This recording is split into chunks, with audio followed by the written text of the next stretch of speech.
আজকে আমরা বলবো যে টামি টাইমার এক্সারসাইজের জন্য বেশ কিছু প্রশ্ন এসছে, বেশ কিছু কোয়ারিজ এসছে। সেগুলো কি যে আমার বয়সেই আমি কোন ধরনের টামি টাইমারটা নেব, কিংবা আমি এই টামি টাইমারটা নিয়ে কাজ করতে পারবো কি না।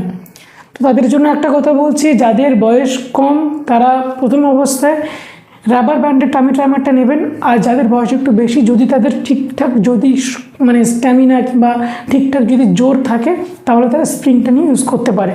তবে সবার জন্য বলছি, যারা প্রথম শুরু করছেন তারা প্রথম অবস্থায় রাবার ব্যান্ড দিয়ে শুরু করাটা ভালো।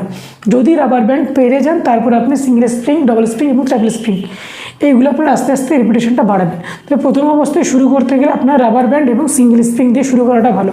এটাতে করলে আপনাদের যে ফোকাস নিয়ে বা যে মানে উদ্দেশ্য নিয়ে কাজটা করবেন, সেটা কিন্তু আপনি প্রপার করতে পারবেন। কারণ প্রথম অবস্থায় যদি আপনি হার্ড কোনো কিছু নিয়ে নিন, তাহলে আপনি সেই দিনটা তো করে ফেললেন, বাট তারপরে কিন্তু আপনি সেই এনার্জিটা পাবেন না। এটা একটা বড় কথা। দ্বিতীয়ত, টামি টাইমারের ক্ষেত্রে কিন্তু প্রপারভাবে আপনাদের বডির প্রপার গঠন হয়, প্রপার কাজ করা যায়।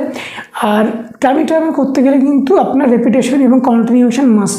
কন্টিনিউশন সেটা কি, আপনি যদি কথার কথা আপনি 3টে করে সেট লাগবে আপনার রেপিটেশনটা, আপনি যদি 10টা করে খুব চাপ হয়ে যায়, আপনি যেটাকে 5টায় নামিয়ে নেন।